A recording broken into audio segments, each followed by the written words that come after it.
देखिए, दो चरों वाला रेखिक युग्म समीकरण, या हम कहें कि ये युगपत समीकरण हमें दिया गया है, जिसे हमें विलोपन विधि से हल करना है और x और y के मान निकालना है। ठीक है ना। तो आप देख रहे हैं कि यहाँ पर ये भी एक x है और ये भी एक x है ना। तो अब हमें विलोपन विधि से हल करना है, यानी किसी एक चर को हमें इसमें से विलोपित करना होगा। विलोपन विधि का मतलब है किसी एक चर x या y को इसमें विलोपित कीजिए और दूसरे चर का मान ज्ञात कीजिए। तो यहां पर हम x को विलोपित करेंगे, क्योंकि यहां पर x सेम है, दोनों में सेम x है, इसलिए हमें नीचे वाले समीकरण का चिन्ह बदलना पड़ेगा। तो नीचे वाले समीकरण का चिन्ह बदलना, यानी कि समीकरण 1 में से समीकरण 2 को घटाने पर, समीकरण 1 में से समीकरण 2 को घटाने पर, या लिख देंगे घटाने पर, क्या करेंगे, लिख देंगे घटाने पर, और हम घटा रहे हैं तो ये प्लस का एक x है, मगर अब ये माइनस का हो गया, माइनस का 3y अब प्लस का हो गया, और माइनस का 10 अब प्लस का 10 है। और इस प्रकार से minus x plus x cancel हो गया, और प्लस के 3y and minus 2y, plus के 3y and minus 2y plus के ज्यादा है, इसलिए प्लस का एक y बचेगा, और यहाँ पर प्लस का 10 and plus 10 is y is equal to 20। y का मान आ गया। y का मान हम समीकरण 1 में पुट करेंगे, put y is equal to 20, y is equal to 20 in equation 1। Therefore x minus 2, y की जगह कितना आ जाएगा, ये y है, इस y की जगह 20 आ गया, is equal to 10, implies that x minus 22 जा 40 is equal to 10, is equal to 10, implies that x is equal to हो जाएगा आपका 10, और ये माइनस का 40 उधर जाएगा, प्लस का 40, therefore implies x is equal to 50, x is equal to हमारा हो गया 50। तो देखो हमने यहाँ पर आपके सामने x का मान तो 50 आया और y का मान 20 आया, और 50 में से 20 गुना 50, यहाँ 50 रखें, अगर उत्तर की जांच करना हो हमें तो x का मान 50 है, माइनस 2, और y का मान कितना है, y का मान अभी आपके सामने हमने निकाला 20, तो y की जगह हमने 20 पुट करा, तो ये हो गया आपका 50 माइनस 40, 50 माइनस 20 गुना 40, तो 50 में से घटा दो 40, तो 50 माइनस 40 इज 10, ये हमारी RHS आ गई। तो LHS लेकर हम RHS लेके आए, यानी कि x और y के मान हमारे सही आए हैं, ये हमारे उत्तर की जांच भी हमने करके देखी।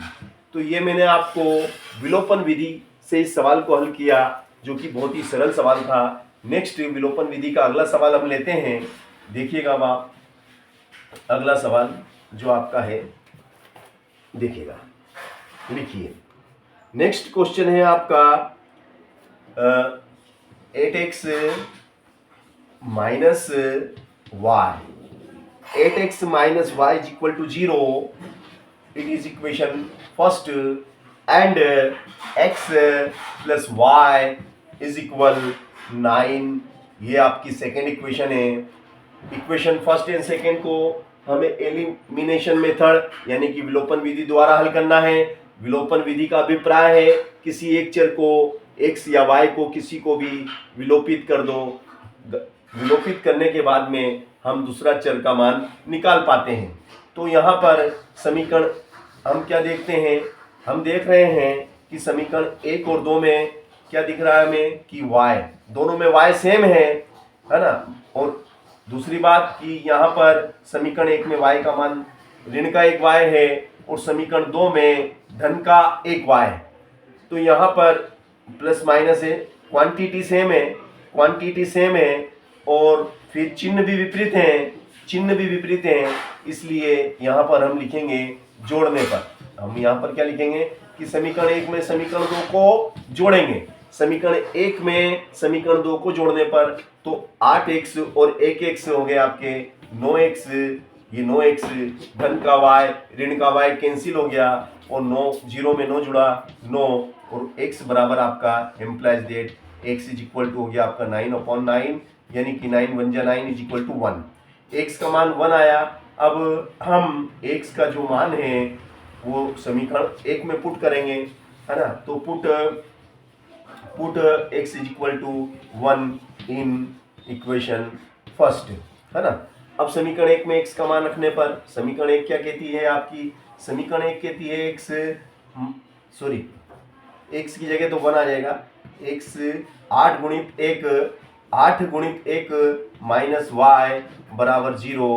अब ये 8 एकम 8 क्या हो जाएगा, ये एम्प्लाइज डेट यहीं लगा देता हूं मैं, 8 एकम 8 minus y is equal to 0 implies that. इसी को आगे चलते हैं, 8 को इधर ही रहने दो, ऋण का y उधर जाएगा तो धन का y, तो y का मान निकल गया, y बराबर 8 और x बराबर 1। x का मान कितना आया 1। अब उत्तर की जांच करें हम कि हमारा उत्तर सही है कि गलत है, तो जांच करेंगे 8x माइनस वाई बराबर 0। तो 8x की जगह हमें x का मान पुट कर दिया, x का मान 1 है, माइनस y की जगह y का मान पुट कर दिया और 8 एकम 8 माइनस 8 और 8 में से 8 गया तो 0। इस तरीके से LHS लेके RHS हम लेके आए और हमने आपको करके दिखाया, x और y के मान विलोपन विधि के द्वारा निकाल के दिखाए। उत्तर की जांच भी हमने बताई आपको कि किस प्रकार से उत्तर की जांच की जाती है, ताकि हमें संतुष्टि हो जाए कि हमने जो क्वेश्चन हल किया है उसका आंसर सही आया है या नहीं। ठीक है ना। अगला प्रश्न है आपका, देखो अगला प्रश्न